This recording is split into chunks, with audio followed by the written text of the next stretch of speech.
Israel Hamas വെടിനിർത്തൽ ചർച്ചകൾക്ക് ഖത്തറിൽ തുടക്കമാകുന്നു. ഇസ്രയേൽ പ്രധാനമന്ത്രി ബെഞ്ചമിൻ നെതന്യാഹു അമേരിക്കയിലേക്ക് യാത്ര തിരിച്ചു. അമേരിക്കൻ പ്രസിഡന്റ് ഡൊണാൾഡ് ട്രംപുമായി നെതന്യാഹു കൂടിക്കാഴ്ച നടത്തും. യമൻ തുറമുഖങ്ങളിൽ ഇസ്രയേലിന്റെ ആക്രമണവും നടന്നു. ഇന്ന് മെറി ചാക്കോ ഇന്റർനാഷണൽ ന്യൂസ് ഡെസ്കിൽ നിന്ന് തത്സമയം ചേരുന്നു. മെറിൻ, ഗുഡ് മോർണിംഗ്, പറയൂ.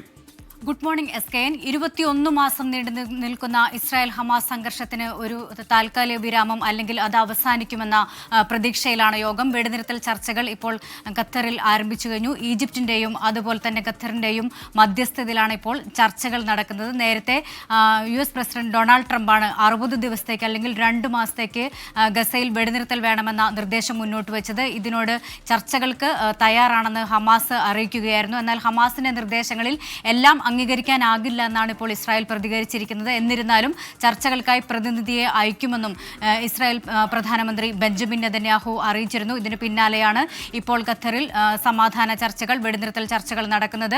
പൂർണ്ണമായും, അതായത് 10 ബന്ദികളെയും, ജീവിച്ചിരിക്കുന്ന 10 ബന്ദികളെയും 18 മൃതദേഹവും കൈമാറണമെന്നാണ് വ്യവസ്ഥ. അതിനു പകരമായി പലസ്തീൻ തടവുകാരെ മോചിപ്പിക്കണമെന്നും വ്യവസ്ഥകളുണ്ട്. പൂർണ്ണമായും യുദ്ധവിരാമം എന്ന് തന്നെയാണ് ഒരു അർത്ഥതലത്തിലേക്കാണ് ഈ ഒരു ചർച്ചകൾ നീങ്ങുന്നത്. അതായത് ഗസയിൽ നിന്നും പിന്മാറണമെന്നാണ് ഹമാസ് ഉന്നയിക്കുന്ന ആവശ്യം. എന്നാൽ ഹമാസിനെ പൂർണ്ണമായിട്ടും നിരായുധീകരിക്കാതെ ഇവിടെ നിന്നും പിന്മാറില്ല എന്നൊരു നിലപാടിലാണ് ഇപ്പോൾ ഇസ്രായേൽ വ്യക്തമാക്കിയിരിക്കുന്നത്. ഈ ഒരു സാഹചര്യത്തിൽ സമാധാന ചർച്ചകൾ ഏത് രീതിയിൽ പുരോഗമിക്കും എന്നുള്ളൊരു കാര്യമാണ് ഇപ്പോൾ ലോകം ഉറ്റുനോക്കുന്നത്. അതിനിടെ തന്നെയാണ് ഇസ്രായേൽ പ്രധാനമന്ത്രി ബെഞ്ചമിൻ നെതന്യാഹു ഇന്ന് US പ്രസിഡന്റ് ഡൊണാൾഡ് ട്രംപുമായി ചർച്ച നടത്തുന്നത്.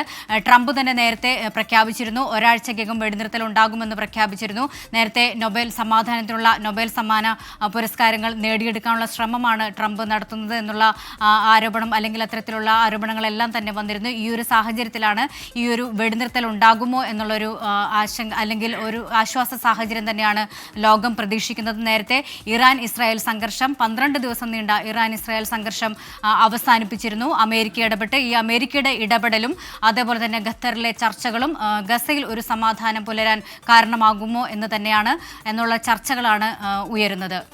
Okay, thank you Maria Chacko. വിവരങ്ങൾ നൽകിയത് ഇന്റർനാഷണൽ വാർത്താ മുറിയിൽ നിന്ന്.